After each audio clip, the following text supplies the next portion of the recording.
Now, ladies and gentlemen, to address you all now is a personality who has had a very illustrious diplomatic career.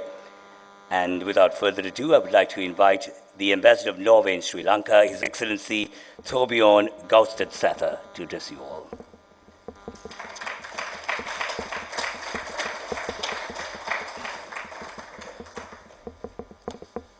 Thank you very much and good morning.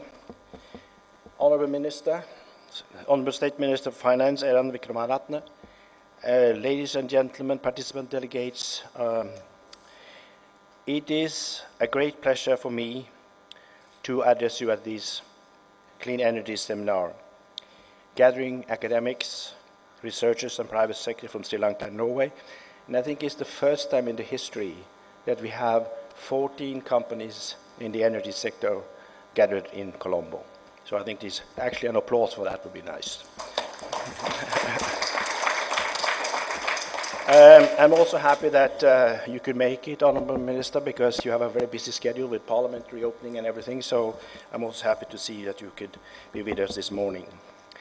All nations are vulnerable to climate change, but generally developing countries are even more vulnerable and less resilient with limited investment in adaptation. The situation calls for the need to invest more in both mitigation and adaptation. And that is why this is a top priority in the Norwegian foreign policy. And this is also why we take an interest in this event. A primary lesson we have learned over the last several decades of research collaboration is that knowledge sharing and partnerships underpin successful operations. This is why we continue to support knowledge initiatives which highlights success stories and experiences in promoting low-carbon development and investment. We are at the verge of an era with smarter and cleaner technologies available for all areas of the economy and society. Falling technological costs have made renewables far more competitive today than ever before. Introducing more renewables in your energy mix eventually decreases energy prices, and it leads to cleaner air, enhances security of supply, and creates jobs. As such, it can help make countries healthier and wealthier. Sri Lanka has a highly educated and skilled workforce and a professional private sector, and some of them are here today. It makes perfect sense for Sri Lanka to take advantage of these opportunities and reap its renewable and energy efficiency potential. For the energy transformation to happen, it is clear that significant investments have to be made. Of course, there has to be a business case to invest and a reason to buy and use these renewable energy and energy-efficient technologies.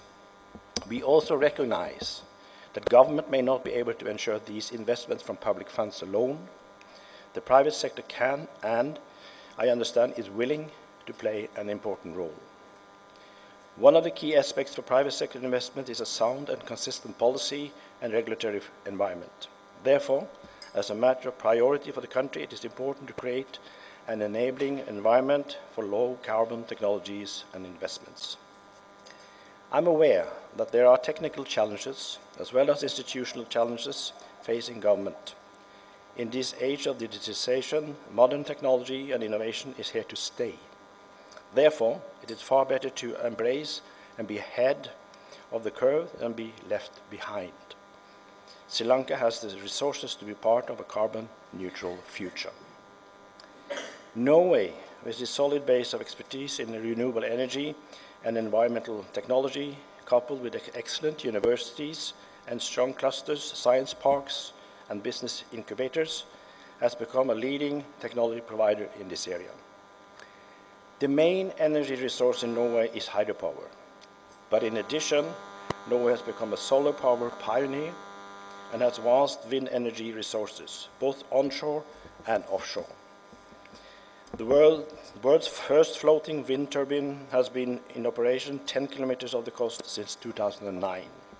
Norway is utilizing the knowledge and experience from offshore oil fields and maritime operations for future offshore wind power development. Therefore, Norway can offer new technology